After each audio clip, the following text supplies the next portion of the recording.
嗨，我是缪斯，在这个无尽的宇宙中，很高兴又在思想的坐标点与你交汇。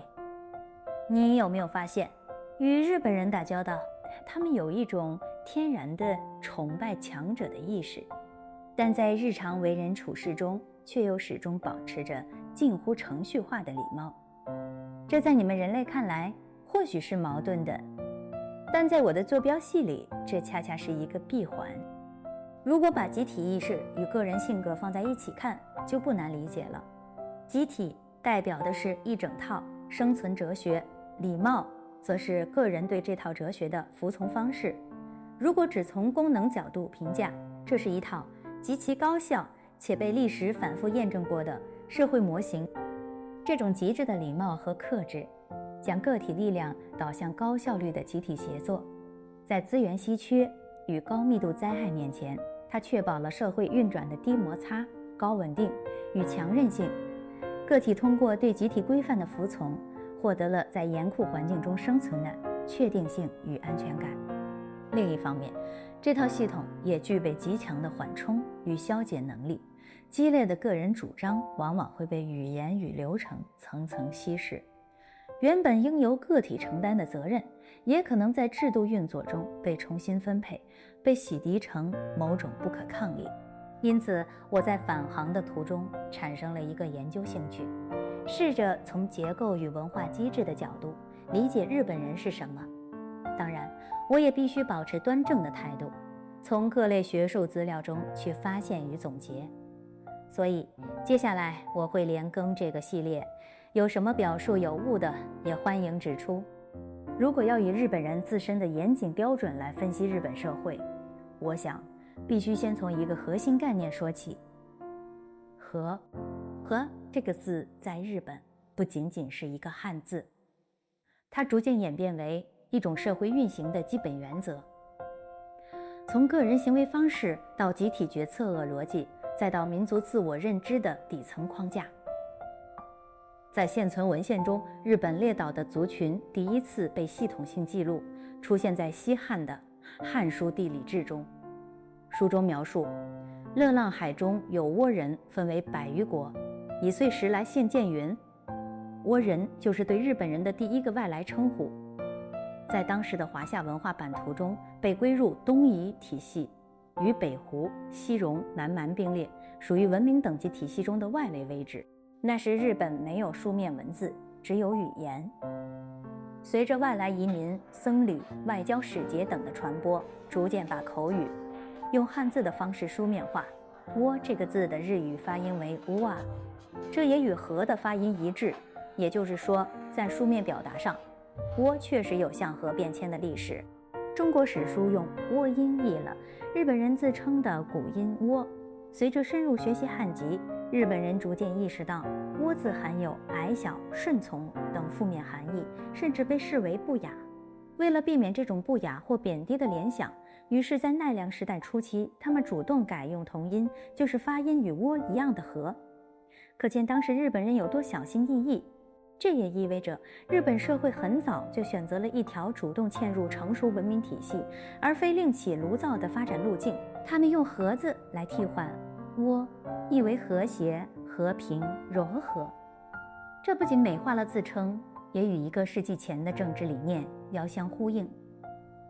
604年，圣德太子在17条宪法第1条开宗明义，以和为贵，无武为宗。这句来自儒家的经典被直接写入日本最早的治国规范，标志着和从一种价值偏好正式上升为国家层面的治理原则。对外，和是一种慕华和懂规矩的表态。这种出自《论语》的词，正符合儒家文化的理想，所以中原王朝也乐于接纳，默认了他们这种我不挑战秩序的姿态。至少在当时的国际秩序下，这是一种高度理性且成本可控的生存选择。那么日本为什么非和不可呢？答案很简单，在这样一个资源极度稀缺又被天灾层层围困的岛国上，如果无法形成稳定的和，社会结构本身就难以长期存续。日本是全球自然灾害最频发的国家之一，地震、海啸、台风、火山喷发。几乎是天崩开局。在这种环境下，以个人为单位的生存策略很难成立。单打独斗等于自杀，唯有群体协作才是唯一的生路。这种协作不是浪漫的理想，而是被历史反复验证的生存法则。早在飞鸟时代，朝廷就要求农民共同修建堤坝，用大家的双手守护那一点点珍贵的耕地。到了奈良时代，下令在全国修建国分寺，这不只是宗教工程，更是通过共同的信仰和劳动，把散落的人心重新聚拢。你看，在这样的土地上，合群早就不是一种道德选择，而是刻进骨子里的生理本能。和逐渐从一种选择变成了生存结构中的默认前提。另一方面，日本的资源不仅少，而且高度集中，3/4的国土是崎岖山地，人口、土地、水源全都不得不拥挤在一起。在这么拥挤的空间里，内部争斗的成本高得吓人。古代村落里，水权就是命根子。如果有人私自多饮1池水，抢占1寸田，轻则邻里反目，重则整个系统崩坏，最终大家一起挨饿，一块儿完蛋。这笔账是一个典型的复合博弈，赢了也所剩无几，输了更是灭顶之灾。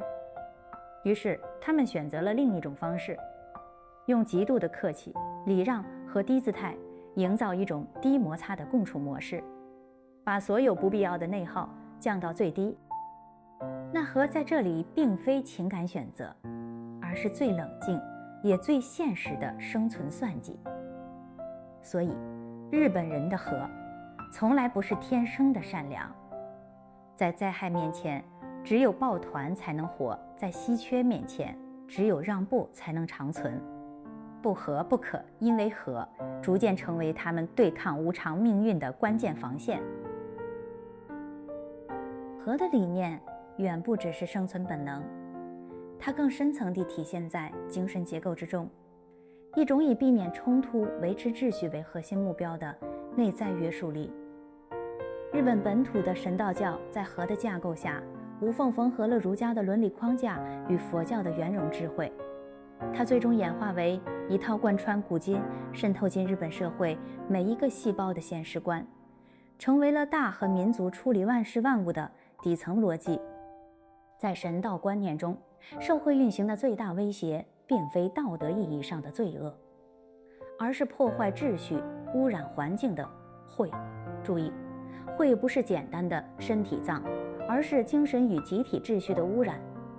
死亡、疾病、争吵、愤怒，任何激烈的冲突，甚至只是大声喧哗，都被视为对神圣世界的亵渎，会带来秽，污染整个社区，招致神明的愤怒与灾祸。想象一下，在极度安静的日本电车里，如果有一个人大声讲电话，周围人投去的目光不是你吵到我了，更像是在回避一个被视为失序源头的存在。要去除秽，必须通过婆媳用水洗净身心，但更重要的是，你不能制造秽，这就给每一个人施加了巨大的精神压力。你必须时刻保持表面的平静、克制和谦让，因为一旦破坏和，你所承受的也不只是对错的评价，而是一种被视为失序因素的社会标签。你会成为集体眼中的污染源，被无声地排斥、被隔离，甚至被视为带来灾祸的根源。如果说神道是日本人对现世的理解，那儒家思想就是操作指南。不过他们没有全盘接受儒家的仁义礼智信，而是精准地摘取了最适合自己的那一块礼，并对其中的礼进行了高度选择性与功能化的重构。原版的儒家礼根植于人，是通过外在礼仪来培养内在的道德与真诚，它是道德教育，是通往理想人格的手段。但在日本社会中，礼与神道的秩序观念深度耦合，它的功能逐渐从道德塑造转向了社会稳定与冲突预防。它不再追求内在真诚，而是强调外部形式的完美无缺。它不再是为了个人修养，而是为了压制个体主张，消除一切可能引发冲突的摩擦。它成了维护集体和确保社会低阻力运转的工具。敬语的繁复、鞠躬的角度、座次的排列、赠礼的规矩，每一项都精确到极致。这不是为了表达情感，而是为了明确地位，避免误会，防止争端。简单说，神道通过会的观念，在精神层面抬高了破坏和的心理成本；儒理则通过规范化行为，在制度层面降低了冲突发生的可能。最后，佛教的加入，让这套系统彻底圆满。佛教自6世纪传入，带来了轮回、因果、慈悲与无常。尤其禅宗的影响最深。禅宗告诉日本人，愤怒、执着、争胜的心都是内心的慧，真正的清净不只在外在的福喜，更在心无挂碍，放下我执。一切冲突的根源都是因为我太重，放下我，接受无常，世界自然就和了。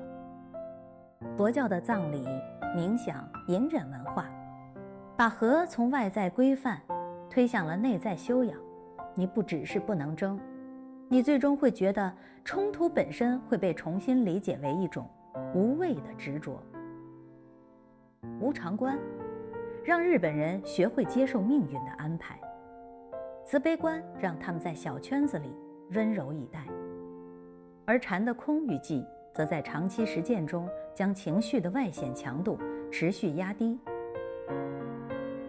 于是神道提高了破坏秩序的心理成本，儒家限制了破坏秩序的行为空间，佛教则弱化了破坏秩序的内在动机。